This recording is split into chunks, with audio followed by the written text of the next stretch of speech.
Of motor racing. Monday, 11:45, Vic TV takes you trackside for the French Formula One Grand Prix.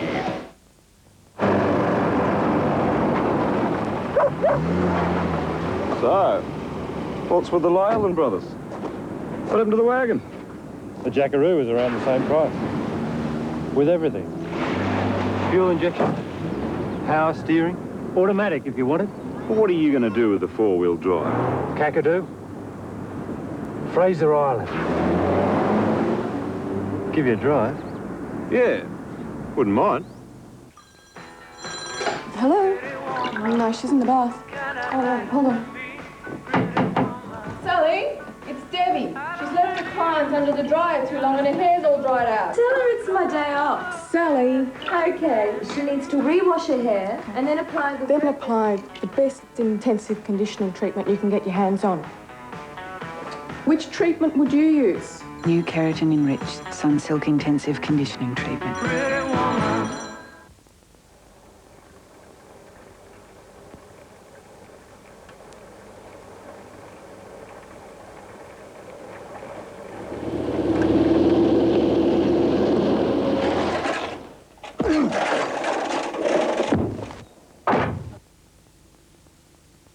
On July the 1st, 1990, bike helmets became compulsory in Victoria.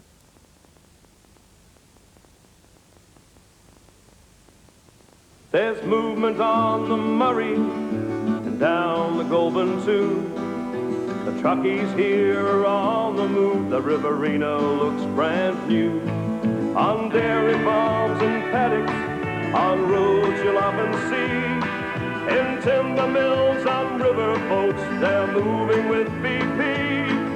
So come on, mate, we'll lend a hand. There's still so much to prove. Where the BP distributors will get you on the move. In sheep yards and in wheat fields, we're showing all the signs that BP distributors are moving with the times. So put your shoulder to the wheel, there's still so much to prove. Where the BP distributors will get you on the move. BP Distributors, we'll keep you on the move. Checking the results in New South Wales, TAB dividends for Sydney Race 8, the Team Castrol Superfecta over 2,000 metres. The correct numbers are 5, 3 and 10. First was Fairy Dreams, paying $5.70 for the win, $2.10 for the place. Second, Tatwood, paying $2.30. And third, Mr Good Looking, $3.70. It's nearly all over for the AF Games in Melbourne at Victoria Park. Collingwood still with the lead over the Eagles. Let's check that score. Collingwood 13-12-90 over the West Coast Eagles 8-9-57. The most exciting match of the day between St Kilda and Footscray. The score there, it's 12-13 for Footscray, 85. In charge against St Kilda, 11-12-78, but anything could happen there before the final siren.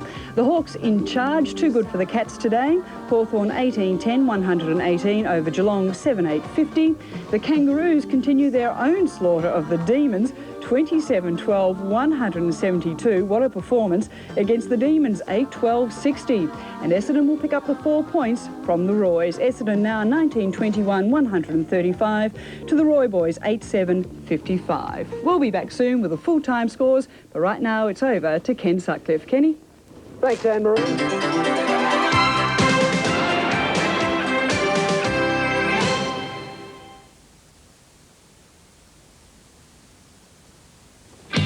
This program is proudly brought to you by TAB Telephone Betting.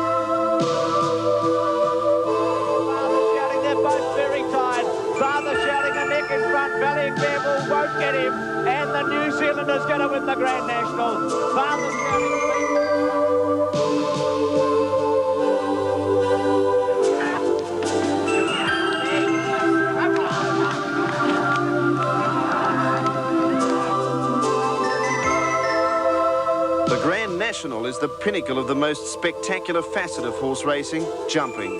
Some of the most exciting and sentimental stories in the sport come from jumpers.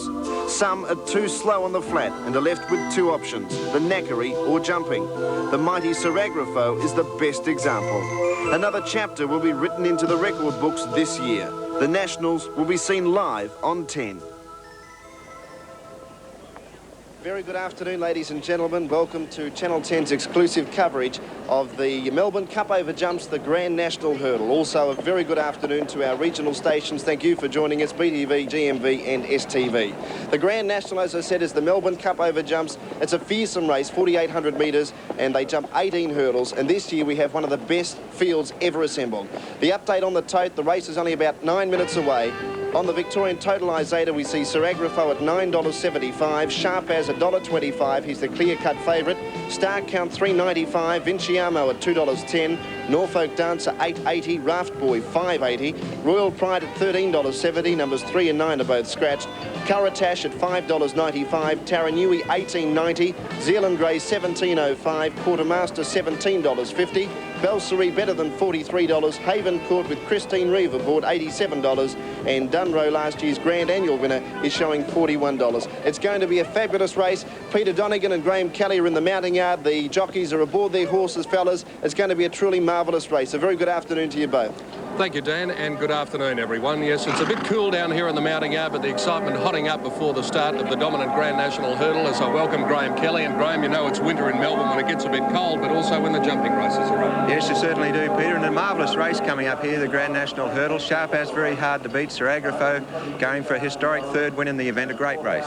Well, candidates are leaving the mounting yard now, and let's take a look at them as they go to the stalls. And there he is, the top weight, Sir Agrafo, with Graham Byte in the saddle, as Graham Kelly just said, aiming for a history-making third win in the National. He finished down the track in the Moonee Valley Hurdle at his last start, but he loves Flemington at this time of the year. Who could ever forget his win last year? And he's certain to take a hand in the finish, and I think they'll cheer the grandstand down if he can carry 72.5 to victory. Graham, number 2, Sharp as. He's certainly going to be hard to beat. Probably the most consistent horse in Australia, with 27 times in the money out of 31 starts, including 14 wins. A good second at his last start to My Courtule on the flat. A good jumper. Sharp as certainly the one to beat in the race. And Graham, one of the Kiwi invaders, is number 4, Star Count. Won the Ellerslie Hurdle over 3,900 metres 3 starts back. Wasn't sighted on the flat behind My Courtule. Quite a nice run behind Rangi at Moonee Valley last week. Star Count will be hard to beat, but the New Zealanders seem to have some trouble adjusting to the brush fences here. Number 5 is Vinciamo, the successful combination. Trainer John Leake, rider Mick Patton. Vinciamo in Italian means will win. I wonder if he will today. Well, on that impressive performance in the Australian hurdle at Sandown, he's going to be the one to beat. Rarely have I seen a hurdler sprint as quickly as he did down the hill, and he won that race by 10 lengths. He looks as though he'll run the distance, and I think Vinciamo's the one to beat. And number 6, Norfolk Dancer, comes into the race with a good chance. He was second in the Ellerslie Hurdle to Star Count, and then won at Hastings at his next start. But as I mentioned, the New Zealanders do have some difficulty with the brush here, and it's interesting that Navigation is the last New Zealander to win back in 1975. Number 7 is Raft Boy with Paul Goss in the saddle. This horse finished 4th in the Australian hurdle, beaten about 14 lengths by Vinciamo, so it's hard to see it turning the tables on Vinciamo. Round about a 10-to-1 chance on the tote. Raft Boy should be in it for a fair way. Number 8, Royal Pride, comes in as an outside each-way chance on his win at Flemington here 2 starts back, and then quite a reasonable run when second to Rangi in the Moonee Valley Hurdle last week. He's one with an outside chance, definitely. And Graham, over the page to number 10, Curratash, with Steve Jenkins in the saddle. Interesting, owned and trained by Matt Van Streen, who of course was one of our leading jumping jockeys. Well beaten when 6th at Moonee Valley last week. He'll have to improve a lot. 11, Taranui, Brian Constable is the rider, and this horse finished a long way down the track at Moonee Valley at its last start behind a Rangian Pride. That was also down the track at the Valley, and I think he'd have to improve heaps to take a hand in the finish. 12 is Zealand Grey. He was the 3rd in the Australian hurdle, but a long way behind the winner, Vinciamo. Number 13, Quartermaster's got some ability, ran 2nd at Moonee Valley at its 2nd last start, then was disappointing at its previous start. Quartermaster could be one at rough odds here. Number 14 is Belsier. He was beaten a long way, about 20 lengths behind Rangi last week. He's got to improve a lot. 15, Haven Court with Christine Reeves in the saddle is another one who would need to find a lot on its current form. And number 16, Dunrose, better probably over fences. All right, Graham, a quick tip. I think Sharpaz will win, Peter. And I've gone for Vinciamo to beat Sharpaz, the dominant Grand National hurdle coming up. And Dan, let's check out the tote figures. Peter, on the Victorian tote, Sir Agrafo, who again I'm sure is everybody's favourite, is showing 9.90 as he attempts his third national win. Sharpaz 130, very firm favourite as he goes for the big national double. Star Count 410, Vinciamo at 205, Norfolk Dancer 765, 585 for Raft Boy, 1055 for Royal Pride, and over the page, Karatash at 625 is virtually the only one of the rest of the runners in with a real chance as far as the tote's concerned. Tara New and Zealand Grey both at fair odds. We'll take a break, but as we do, who can remember the 1979 national winner? A New Zealander come over and won by a nose.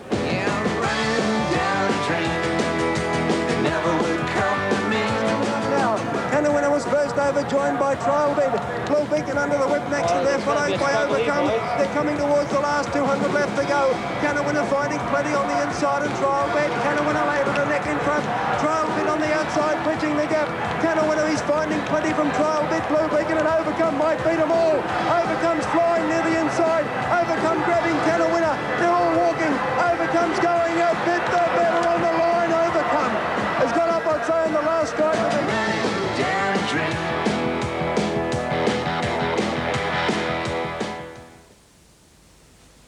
Result of the first event at Flemington on National Day. Royal Link 365, 135 defeated Rajar's Golden. Sonic Express, who dead heated for second. There were 2 Quinellas and 2 trifectas, 1170 and 2740, 148, 601, 10, 184, 733.80. Race 2 was the crisp steeple. Caledonian Concord got there for Laurie Poltridge and his wife. 285 and $1.20. Andella 850. Derry Donnell, a good national performance, 295. 101.15 Quinella, a big trifecta, double 27.40. The previous event went to Night Prow. It was a stablemate of the favourite Infinite Charm, who finished unplaced, 395 and $1.30. The Clark brothers Quinella at the race.